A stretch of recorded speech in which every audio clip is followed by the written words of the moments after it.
Les abîmes du Sacré-Cœur de notre Seigneur.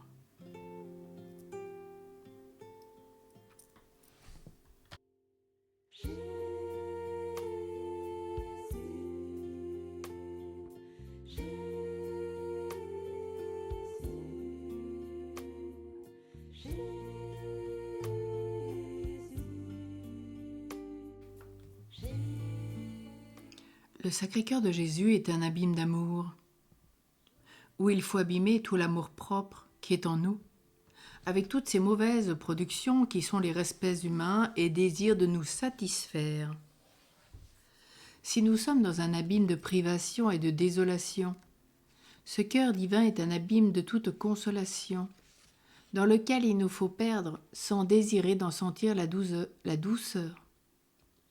Si nous nous trouvons dans un abîme de résistance et d'opposition à la volonté de Dieu, il faut abîmer tout dans celui de soumission et conformité au bon plaisir divin du Sacré-Cœur de notre Seigneur. Et là, perdre toutes nos résistances pour nous revêtir de cette heureuse conformité dans toutes les dispositions qu'il voudra faire de nous. Si vous vous trouvez dans un abîme de sécheresse et d'impuissance, allez vous abîmer dans l'aimable cœur de Jésus, qui est un abîme de puissance en vous, sans vouloir en goûter la suavité, sinon quand il lui plaira. Si vous êtes dans un abîme de pauvreté, dénué de tout et aussi de vous-même, allez vous abîmer dans le cœur de Jésus. Il vous enrichira et vous vêtira avec plaisir si vous le laissez faire. Si vous vous trouvez dans un abîme de faiblesse, où vous tombez à tout moment, allez vous abîmer dans la force du Sacré-Cœur qui vous fortifiera et vous relèvera aussi fréquemment. Si vous êtes dans un abîme de misère, allez les abîmer dans celui des miséricordes de ce cœur adorable. Et là, en perdant vos misères, considérez-vous comme un composé de ces miséricordes. Si vous vous trouvez dans un abîme d'orgueil et de vaine estime de vous-même, abîmez-le aussitôt dans celui de l'humilité du Sacré-Cœur, où il faudra perdre tout ce qui se soulève en vous, pour vous revêtir de son anéantissement sacré par l'amour à votre abjection. Si vous êtes un abîme d'ignorance, allez vous abîmer dans l'aimable cœur de Jésus, qui est un abîme de science, où vous apprendrez à l'aimer et à faire ce qu'il désire de vous. Si vous vous trouvez dans un abîme d'infidélité et d'inconstance, allez vous abîmer dans celui de fermeté et de stabilité du Sacré-Cœur de Jésus, notre vrai et fidèle ami, qui vous apprendra à lui être fidèle et constante, comme il l'a toujours été à nous aimer. Si vous vous trouvez dans un abîme d'indigence, allez l'abîmer dans celui de toutes sortes d'abondance et de bien de l'adorable cœur de Jésus. Et là, vous perdrez comme une source de mort pour y trouver, par une vraie mortification, une source de vie, afin que vous ne regardiez plus que par les yeux de Jésus, que vous n'entendiez plus que par ses oreilles, que vous ne parliez plus que par sa langue, et que vous n'aimiez plus que par son aimable cœur. Si vous vous trouvez dans un abîme d'ingratitude par les grands biens que vous avez reçus de Dieu, allez vous abîmer dans le divin cœur qui est une source de reconnaissance, de laquelle il vous remplira si vous le priez de suppléer pour nous, en fournissant lui-même ce que nous lui devons. Si vous voyez en vous un abîme de promptitudes et de colère, allez l'abîmer dans celui de douceur de l'aimable cœur de Jésus, afin qu'il vous rende doux et humble comme lui. Si vous vous trouvez dans un abîme de distraction, allez les perdre dans l'abîme de tranquillité du Sacré-Cœur, qui vous en donnera infailliblement la victoire, si vous les combattez généreusement. Si vous vous trouvez dans un abîme de ténèbres, allez vous abîmer dans celui de lumière du divin cœur. Et là, en perdant vos ténèbres, il vous revêtira de sa lumière, à laquelle il vous faut laisser conduire comme un aveugle, qui ne veut plus rien regarder que dans cette divine lumière. Lorsque vous vous trouvez plongé dans un abîme de tristesse, allez l'abîmer dans celui de la divine joie de ce Sacré-Cœur, où vous trouverez un trésor qui dissipera toutes vos tristesses et afflictions d'esprit. Quand vous vous trouverez dans le trouble et l'inquiétude, allez vous abîmer dans la paix de ce cœur adorable que personne ne pourra vous ôter. Si vous vous trouvez dans un abîme de crainte, abîmez-vous dans celui de confiance de Sacré-Cœur. Et là, vous ferez céder la crainte à l'amour. Si vous vous sentez dans l'abîme du déplaisir et mécontent, abîmez-vous dans le Sacré-Cœur pour les y perdre et n'avoir de plaisir qu'en lui seul. Lorsque vous vous trouverez dans un abîme d'amertume et de souffrance, abîmez-vous dans le Sacré-Cœur de Jésus pour les unir aux siennes. Et là, vous trouverez un trésor de joie qui vous rendra soumise à tout ce qui voudra faire de vous, pour souffrir tout en silence, sans vous plaindre. Abîmez-vous souvent dans la charité de cet aimable cœur, afin que ne fassiez rien au prochain qui blesse tant soit peu cette vertu, ne faisant rien à autrui que ce que vous voudriez que l'on fasse pour vous. Vous pourriez vous abîmer en lui comme dans un abîme de pureté et de consommation, pour purifier vos intentions et consommer vos désirs et prétentions, votre vie de péché et d'imperfection, pour y trouver celle de la grâce, de l'amour et de la perfection à laquelle il vous destine.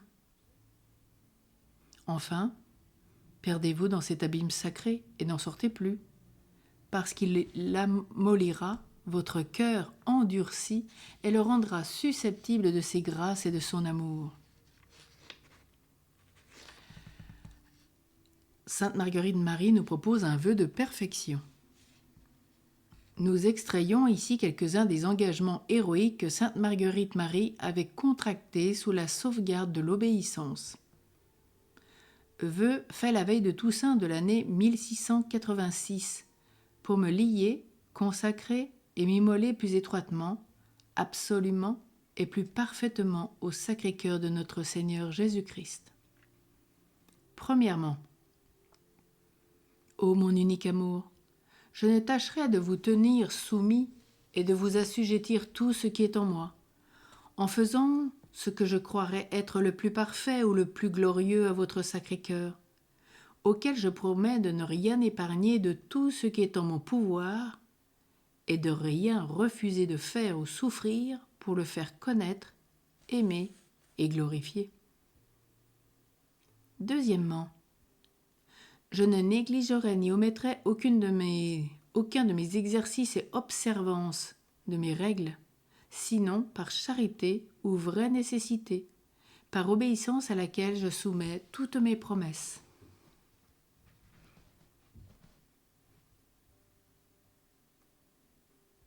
Troisièmement, je veux souffrir en silence sans me plaindre, quelque traitement que l'on me fasse. N'éviter aucune souffrance ni peine, soit de corps ou d'esprit, soit d'humiliation, mépris ou contradiction.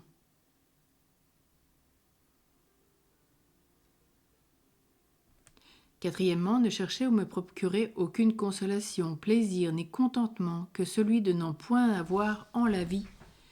Et lorsque la Providence m'en présentera, je les prendrai simplement, non pour le plaisir auquel je renoncerai intérieurement, soit que la nature en rencontre en prenant ses nécessités, ou autrement, ne m'amusant point à penser si je ne me satisfais ou non, mais plutôt à aimer mon souverain qui me donne ce plaisir. Cinquièmement, je m'abandonne totalement au Sacré-Cœur de notre Seigneur Jésus-Christ pour me consoler ou m'affliger selon son bon plaisir, sans ne plus vouloir me mêler de moi-même, me contentant d'adhérer à toutes ses saintes opérations et dispositions, me regardant comme sa victime qui doit toujours être dans un continuel acte d'immolation et de sacrifice, selon son bon plaisir, ne m'attachant à rien qu'à l'aimer et le contenter, en agissant et souffrant en silence. Sixièmement, je ne m'informerai jamais des fautes du prochain, et lorsque je serai obligé d'en parler, je le ferai dans la charité du Sacré-Cœur de notre Seigneur Jésus-Christ, en me mettant dans la pensée, et je serai bien aise que l'on me fît ou dit quoi que ce soit cela de moi. Et lorsque je le verrai commettre quelque faute, j'offrirai au Père éternel une vertu contraire du Sacré-Cœur pour la réparer. Septièmement, je regarderai tous ceux qui m'affligeront ou parleront mal de moi comme mes meilleurs amis, et je tâcherai de leur rendre tous les services et tout le bien que je pourrai. Huitièmement, je tâcherai de ne point parler de moi ou fort courtement, et non jamais, si se peut, pour me louer ou justifier. Neuvièmement, je ne chercherai l'amitié d'aucune créature que lorsque le Sacré-Cœur de Jésus m'y incitera pour la porter à son amour. Dixièmement, je ne m'arrêterai point volontairement à aucune pensée, non seulement mauvaise, mais inutile. Je me regarderai comme une pauvre dans la maison de Dieu qui doit être soumise à toutes et à qui l'on fait et donne tout par charité, et penserai que j'en ai toujours trop. Onzièmement, je ferai attention à rendre mes actions et mes paroles glorieuses à Dieu, édifiantes à mon prochain et salutaires à mon âme, en me rendant fidèlement constante à la pratique du bien que mon divin Maître me fait connaître qu'il désire de moi, n'y faisant point, si je peux, de fautes volontaires, et si je n'en m'en pardonnerai point, sans m'en venger sur moi par quelque pénitence. Prière du Saint-Amour, exercice du Saint-Amour réduit tout à l'unité. Dans la multitude de toutes ces choses, ajoute la Sainte, je me suis sentie saisie d'une grande crainte d'y manquer, que je n'avais pas le courage de m'y engager, si je n'avais été fortifiée et rassurée par ces paroles, qui me furent dites dans le plus intime de mon cœur. Que crains-tu, puisque j'ai répondu pour toi, et je me suis rendu ta caution? L'unité de mon pur amour te tiendra lieu d'attention dans la multiplicité de toutes ces choses, et te promet qu'il réparera les fautes que tu pourrais y commettre, et s'en vengera lui-même sur toi. Ces paroles imprimèrent en moi une si grande confiance et assurance que cela serait que, nonobstant ma grande fragilité, je ne crains plus rien, ayant mis ma confiance en celui qui peut tout et duquel j'espère tout et rien de moi. On voit par ce vœu ce que peut la grâce dans une âme généreuse et fidèle, et que cette même grâce fait dans un cœur embrasé du pur amour de Jésus-Christ. Cet aimable Sauveur lui dit : « Quelques obligations que t'impose ton vœu de penser à tout moment à tant de choses qu'il embrasse, sache que tu satisferas à tout en m'aimant sans réserve et sans interruption. Ne pense et ne t'applique qu'à m'aimer parfaitement et à me plaire en toutes choses et en toute occasion. Que mon amour soit l'objet de toutes tes actions, de toutes tes pensées et de tous tes désirs, et ne soit appliqué à m'aimer que pour te rendre digne de m'aimer tous les jours davantage. Et je t'assure que sans te mettre en peine d'autre chose, tu en feras encore plus par l'exercice de ce saint amour que tu en as promis par ton vœu. » C'est là proprement le sens de ces admirables paroles. L'unité de mon pur amour te tiendra lieu d'attention dans la multiplicité de toutes ces choses. Alors prions avec Marguerite Marie pour nous unir à notre Seigneur au moment de la consécration de la Sainte Messe. Au nom du Père, et du Fils, et du Saint-Esprit. Amen. Mon doux Jésus, j'unis mon âme à la tienne, mon cœur et mon esprit, ma vie, mes intentions aux tiennes, et ainsi unis, je me présente à ton Père. Reçois-moi, ô Père éternel, par les mérites de ton divin Fils, que je t'offre avec le prêtre et toute l'Église. Ne me regarde plus comme cachée dans ses plaies, couverte de son sang, et chargé de ses mérites. C'est ainsi que je me présente à toi, afin que tu ne me rejettes pas devant ta face, mais que tu me reçoives entre les bras de ta paternelle bonté et que tu m'accordes la grâce du salut. Ô mon Dieu, je te rends grâce de tous ces bénéfices et de tous vos bénéfices, de votre mort et passion, et de l'institution de vos saints sacrements, spécialement celui de nos autels. Cœur sacré de Jésus, j'ai confiance et j'espère en toi.